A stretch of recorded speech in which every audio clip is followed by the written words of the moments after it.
Hi friends, నమస్తే, good morning అండి. మీ శ్రీలహరి. ఈరోజు నేను ఉప్మా చేసుకుందాం అనుకుంటున్నానండి. అదిగోండి కాస్త ఉప్మా రవ్వ తీసుకున్నానండి.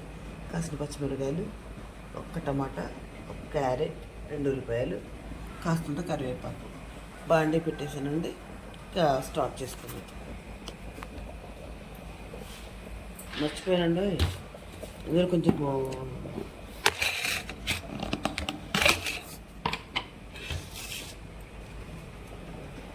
Hi friends, good morning. మీ శ్రీలహరి అండి. ఈరోజు ఉప్మా చేసుకుందాం అనుకున్నానండి.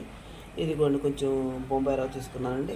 కాసిన వేసిన గింజలు, ఒక్క టమాటా, 4 పచ్చిమిరపకాయలు, ఒక క్యారెట్, 2 ఉల్లిపాయలు. ఆయిల్ కాగిందండి. ముందు ఇది వేసేసుకున్నానండి. వేసిన గింజలు వేసుకున్నాం.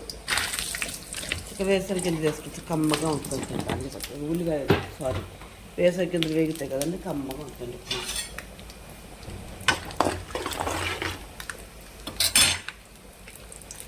తర్వాత వచ్చేసి పచ్చిమిరపకాయ వేసుకుందాం.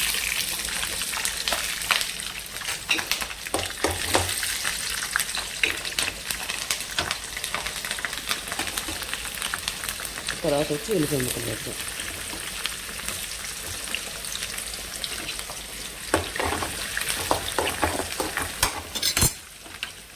క్యారెట్ ముక్కలు,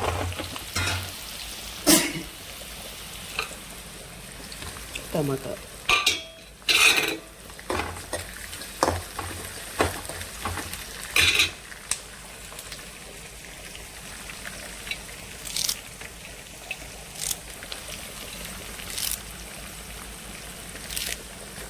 కాస్తంత కరివేపాకు, కొంచెంసేపు దీన్ని వేగనిచ్చుకున్నామండి.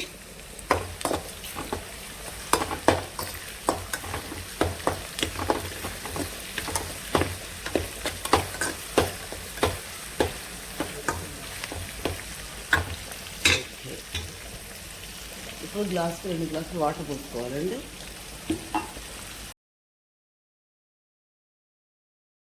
ఇదిగోండి చక్క ముక్కలు మొత్తం క్యారెట్, కరివేపాకు, ఉల్లిపాయలు, పచ్చిమిరకాయలు వేసగా మొత్తం మంచి ఎర్రగా వేగిన ఇప్పుడు వాటర్ పోసేస్తున్నానండి.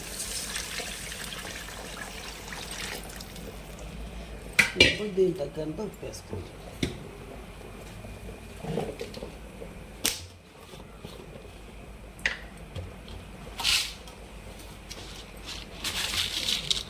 గల్లుప్పు వేసుకున్నాను చక్కగా. దీన్ని 10 నిమిషాలు చక్కగా మరిగిన తర్వాత మనప్పుడు రవ్వ పోసుకుందాం. ఇది రవ్వ గట్ల కట్టుకోకుండా చక్కగా కొంచెం ఆయిల్ వేసి చక్కగా కలిపేసుకున్నానండి. ఇప్పుడు ఇది కాగింది కదండి, ఇప్పుడు ఇందులో పోసేసుకుందాం.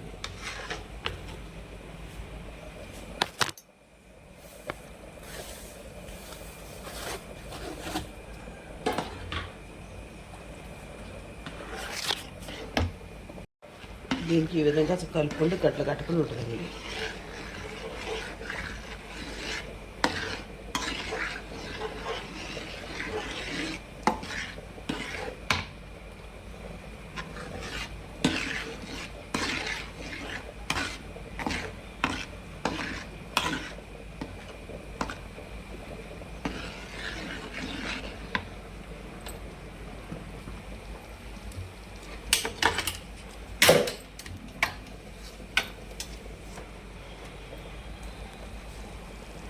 ఇది చక్కగా ఉప్మా రెడీ అయిపోయిందండి.